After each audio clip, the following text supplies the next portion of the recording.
Another gorgeous autumn day. Just beautiful.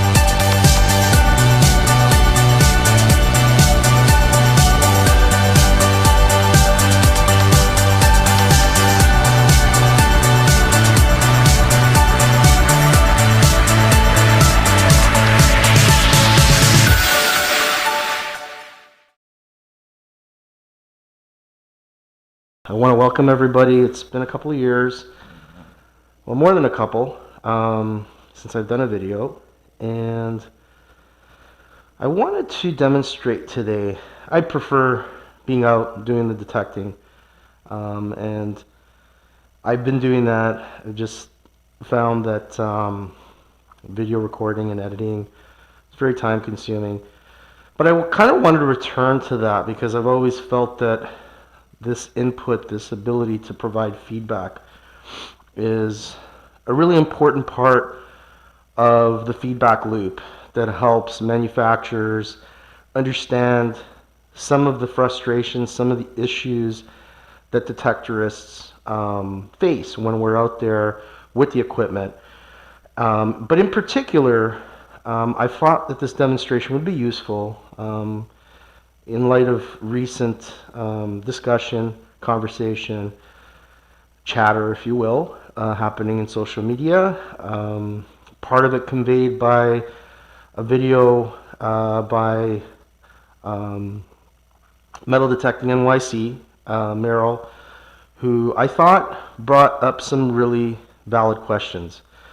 And the demonstration today in particular was meant as a way to show how can we capture this idea that coils have an output, have a frequency, that they convey what we understand as a signal, a transmission that helps us identify targets underground.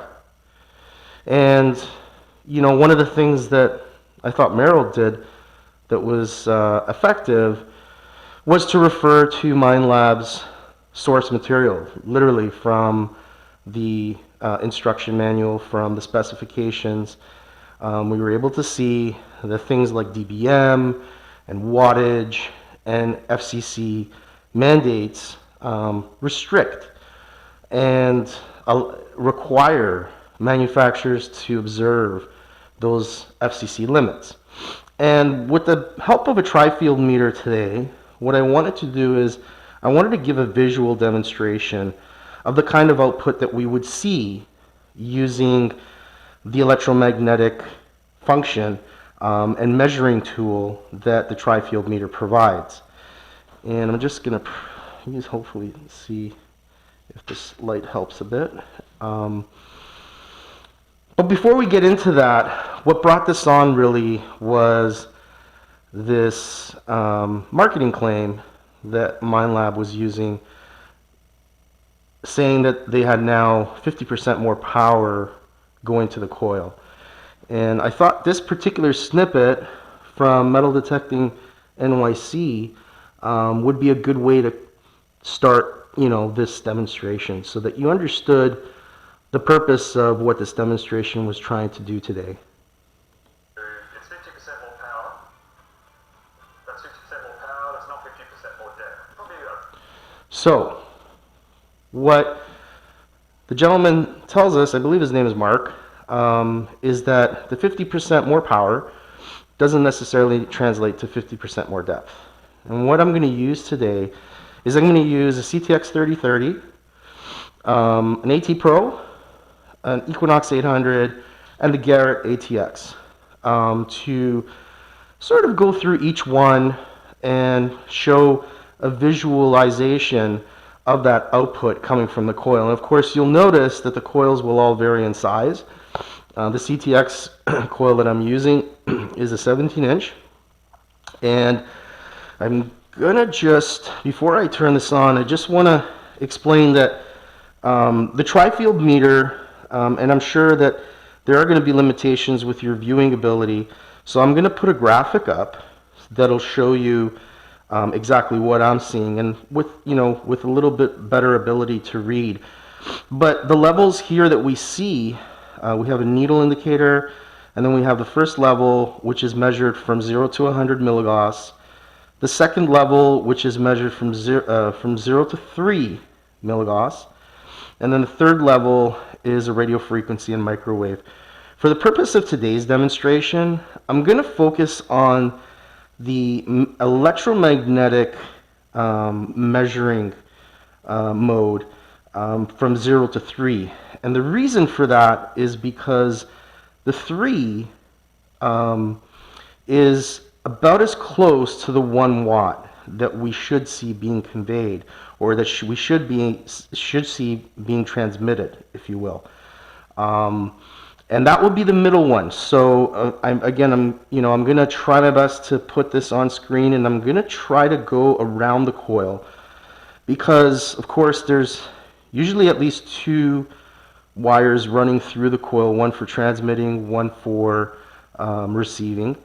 And I figure that that would be one way to make sure that we're being at least as thorough as possible about doing that measuring. So I'm going to go ahead and I'm going to turn on the CTX. Okay, and I have the CTX set to 25 sensitivity. It's wide open, okay? And I'm going to start by standing roughly about 16 inches away, okay? And then I'm going to start going closer. Oh, I've got to turn this on. So now I've got it set to the electromagnetic, okay? And you'll see that it's completely all the way needled all the way past the 3, okay? And just so you guys know, when I'm doing this, right, so you don't think that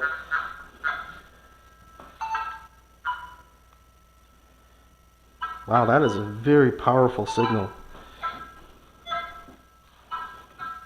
Alright, so as you'll see, I've got it at the 0, 100. It's attenuated, but as I'm walking towards it, you'll see that it's giving such a high frequency that I'm probably about 3 feet away from it right now, and it's easily in the 20 to 30 range. And that's Milligaus, okay? When I go to the 0 to 1, it's peaked, right? So that's a very intense frequency. I can stand right up against the wall and it will not attenuate. And I'm going to just show, I'm going to turn this back off. I'm going to show now that when I turn this off, so all the machines are off. The only thing that's on is the plasma screen, or the Chromebook, sorry. When I put this back on, so it's at 0. When I put it here, it's at 0, okay? And on the other side of this wall, I've got a fridge, right? So you'll see that as soon as I got near that wall, it started to get, and that's one of the higher frequency emitting appliances in a home, is the fridge. So I just wanted to make sure that there was some comparison being made here, not only between the equipment but also with a household appliance. Okay, so I'm going to turn this back off. I'm going to take this machine, put it aside for now.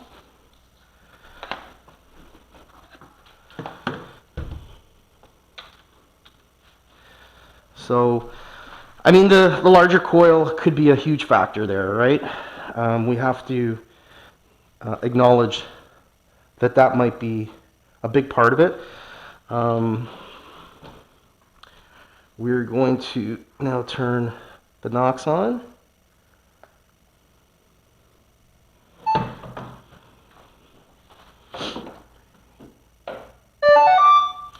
So this is in Park 2, and it's set at 25.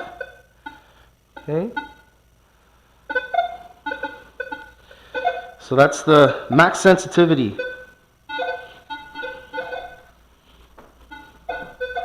And I'm now standing up. I'm going to just...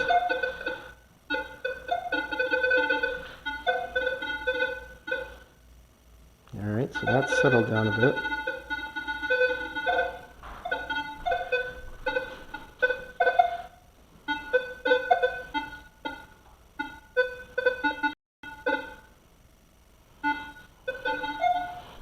Okay, so as we turn this on, we're now up against the wall here.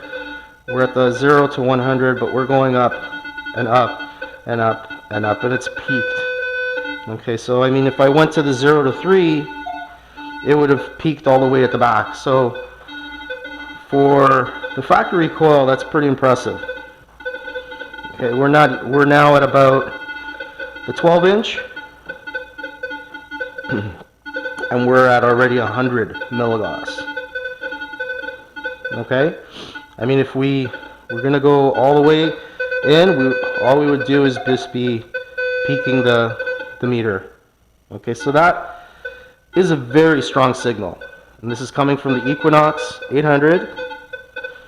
Now the housing as well on the housing on the Trifield is metal, so you're hearing that chatter because it's picking up the metal of the meter itself as well. Now we're going to do the AT Pro. This is the 15-inch Nell, and you'll see here I've got the sensitivity all the way to the top. Okay, we'll take this out of the way, and I have the headphones on this one, but what we're really looking at here is how this behaves, right? So I've got my back up against the wall now, and it's slightly lower than the Equinox was, right? And as I'm going in now, it's suddenly now moving directionally upward, going to 100, and we're still a good 4.5 inches away from the coil. So, and that's the 0 to 100. If I put it in the 0 to 3, we're peaking already right up against this wall, which is a good 2.5 feet away. Easily, probably even more than 2.5. So, again, this is demonstrating a high reading for a coil on a machine that is over 10 years old. Now, granted, it is a larger coil, as we saw with the CTX, but there wasn't really that much of a difference between the factory coil and on the Knox and the CTX, right? We still ended up more or less getting this meter to respond at least in the greater than 10 when I was right up against that wall. Which would be incredible, because if we were out, detecting, that would be an incredible depth. And I understand this is an air test, and of course there are certain ambient factors at play here, but for the purpose of this demonstration, I just wanted to show how these coils deliver the kind of frequency that we use when we're out in the field. So on the Garrett ATX, I'm going to power this on. Okay, and I'm just going to... Hang on, sorry. It's trying to do a... it's doing a ground tracking. Okay. So sensitivity is set to the very highest point. Now this coil, because of the way that, I mean, it's not all the way out like it was with the others, right? So there's about a 3 to 4 inch variance from the position of the coil on the other ones. I'm just gonna get this flat This is a very loud machine, so bear with me here. All right, so we're gonna put it first in the 0 to 100, and right away I got my back up against the wall, and it's hitting the just slightly shy of 15.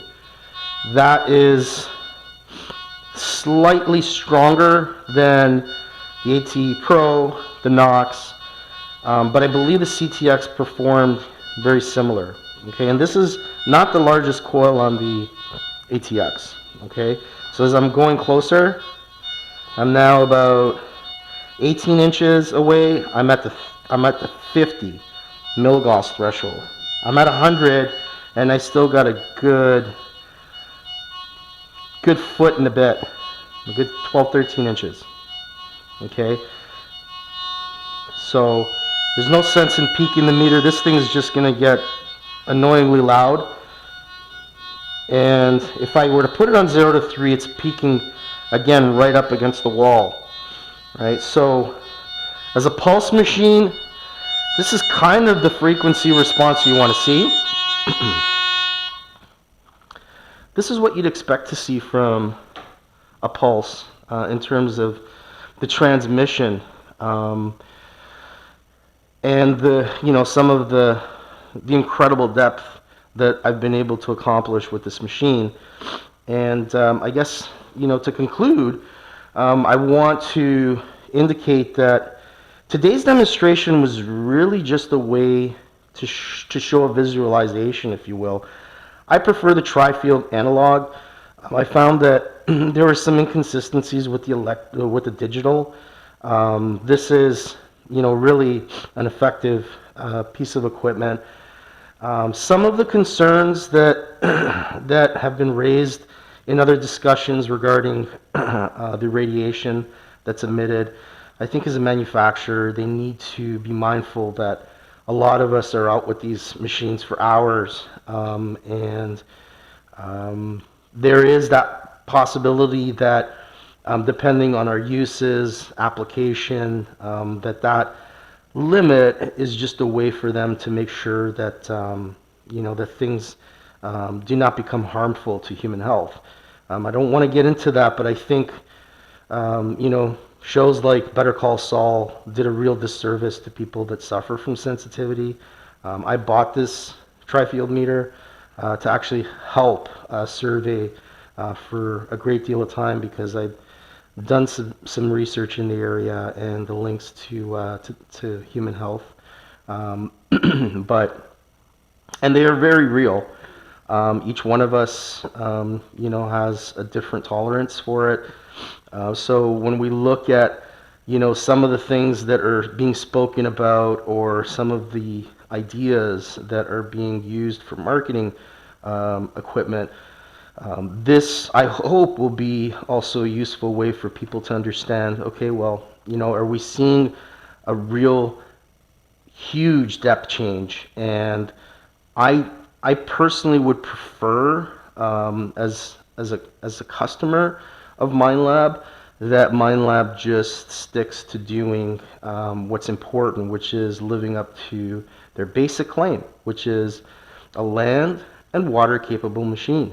Unfortunately, I am one of those customers that did not experience the water capable abilities of either my CTX or my Knox due to flooding and leaking issues. And I hope that as we, a community, can come together on this idea of providing this feedback back to companies, that they understand that the reason we're doing this is not because we want to be a nuisance, but because we expect that level of competition to help us get more advanced equipment, to make that progression. But it really needs to be purposeful. It's very important that that crafty marketing language that's only sole purpose is to sell machines is really kind of kept in check. And I feel that with videos like Metal Detecting NYC, While some saw it as being harsh and critical, I believe that that is a necessary step in the progress we're going to make as a community. I hope that this was informative. I'd like it to be only the first part because I'm still on the fence about buying the Manticore. But I would love to do a comparison when the weather gets better, because we're being pummeled right now with snow. I'd love to be able to do a frequency comparison to see, what this gain, what this power really looks like, and compare it to my existing machines. Thanks for watching, and hope you guys, were able to find some of this helpful. If you have any questions, please comment. If you have any feedback, I'd love to hear it. Thanks.